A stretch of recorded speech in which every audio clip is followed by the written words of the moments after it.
It's out of Farmingdale, New York, if I'm not mistaken. And if I am, I'll have it right by the Monday Airshow. Powered by an Allison V12. And here's Thom Richard on the takeoff roll with the P-40.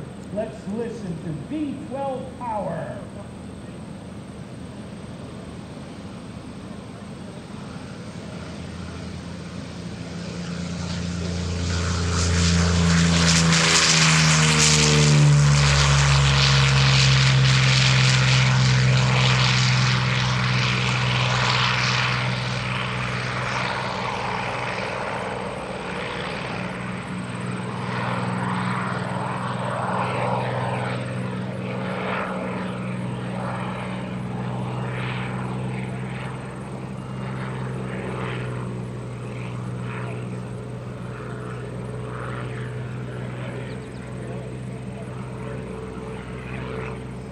What a lovely sound.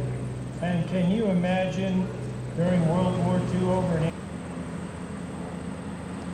England? Ladies and gentlemen, entering from stage right, here comes the iconic Curtiss P-40 Warhawk, the backbone.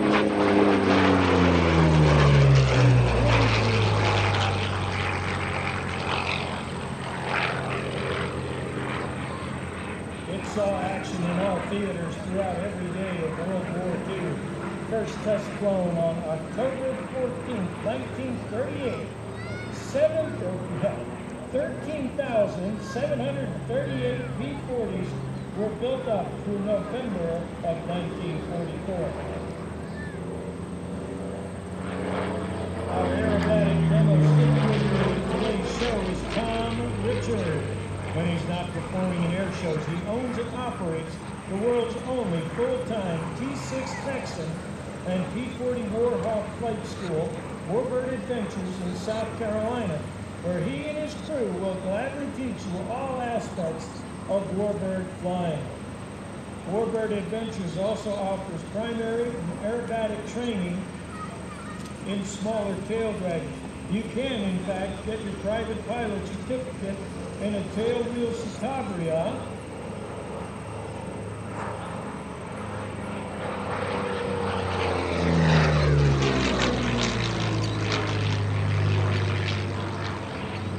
or take an aerobatic course in their secret lab line in Thom's operations in South Carolina.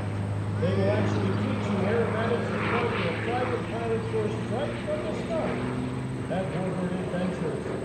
Thom arrived in 17 years in the United States.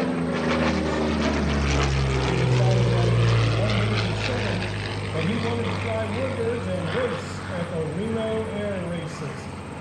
Now, the only way to accomplish this was to move to America. He came to the United States by himself with $2,500 in his pocket that his grandfather had given him in order to pursue his little piece of the American dream. And here he is today, living and flying that dream.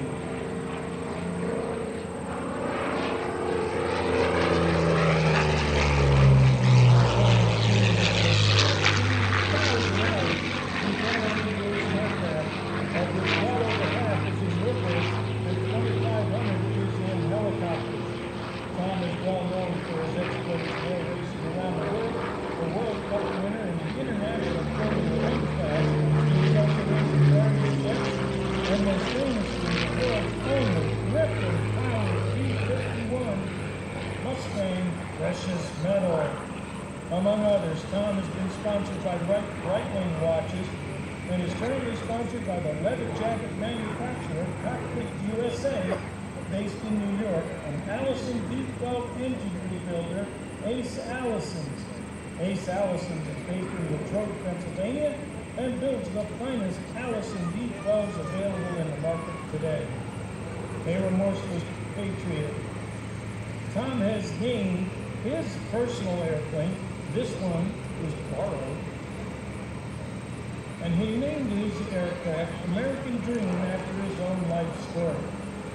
He'll gladly teach you all the maneuvers you see him perform for you today in any of his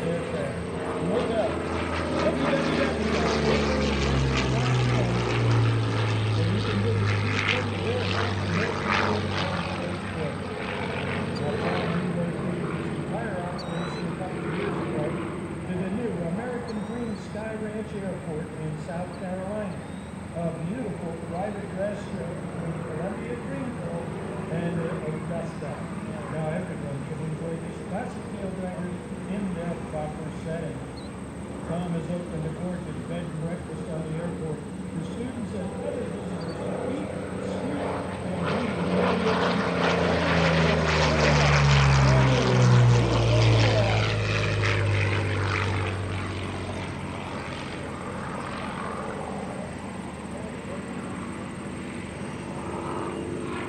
Camping is also available on the property as well, and Thom is planning on hosting various aviation events at this new location, including air shows. The next event will be this month, June.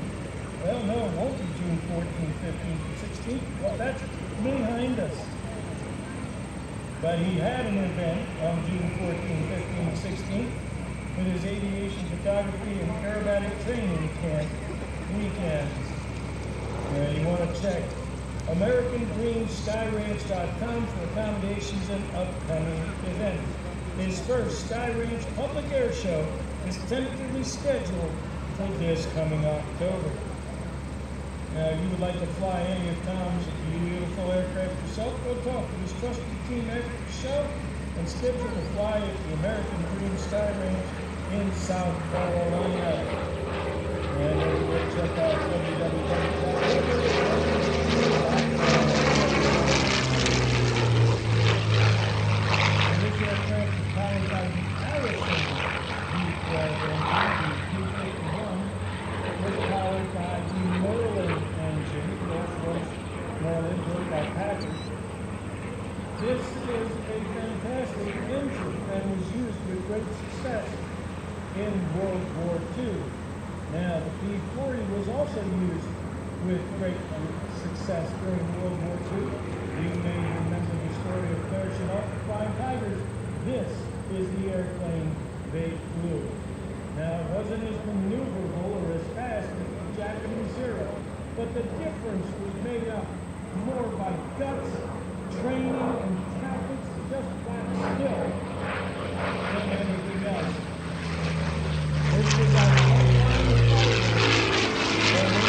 war on December 8th, 1941. And you can see Thom up there lowering the wings off the airplane right now. And you know, the real reason that this airplane is flying is not because Thom Richard is at the controls. Certainly helps that he is there. But the real reason that you get to see this little warbird is because of the skill, the dedication of the people behind the airplane, the maintenance mechanics, the instructors that teach the people how to fly, the scrounging of spare parts, and the remaining people that go and make the repairs on the airplane. I believe he's setting up this photo pass. You better have your cameras, whatever recording device you have, because here he comes. Hot, low and fast, Thom Richard, the P-40.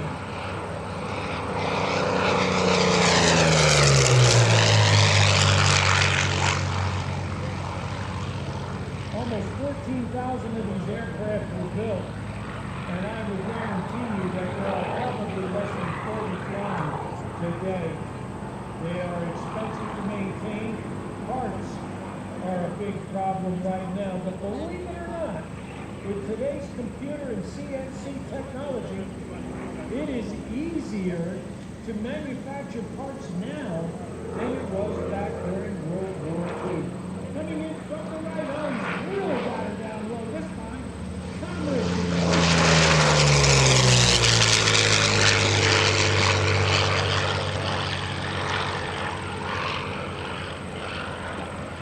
Yeah, he's really shaking the trees.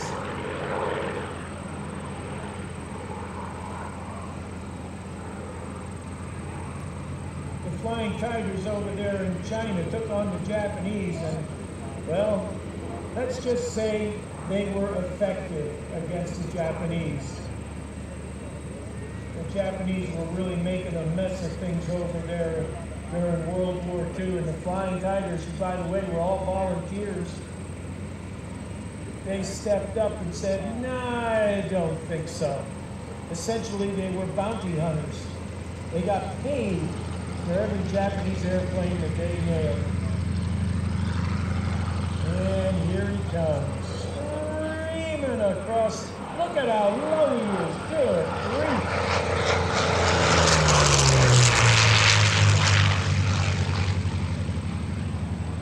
Tom was any lower, you'd be leaving gouges in the runway.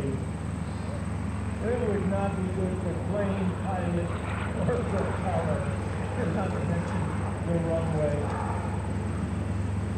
There's an old story I heard of a pilot in a B-25 pulled his wheels up a little too early and banged his propellers on the runway.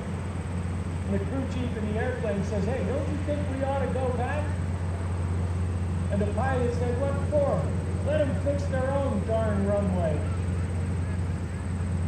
Apparently oblivious to the fact that he may have done some severe damage to the propellers and the engines.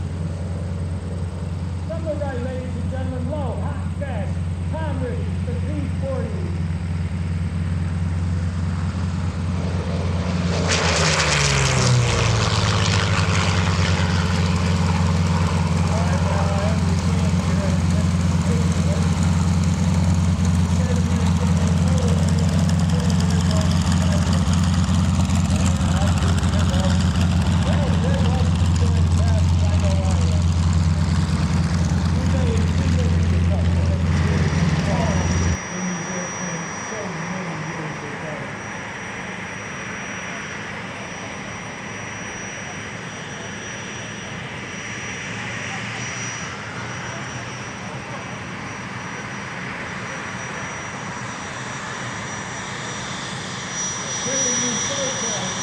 Taking new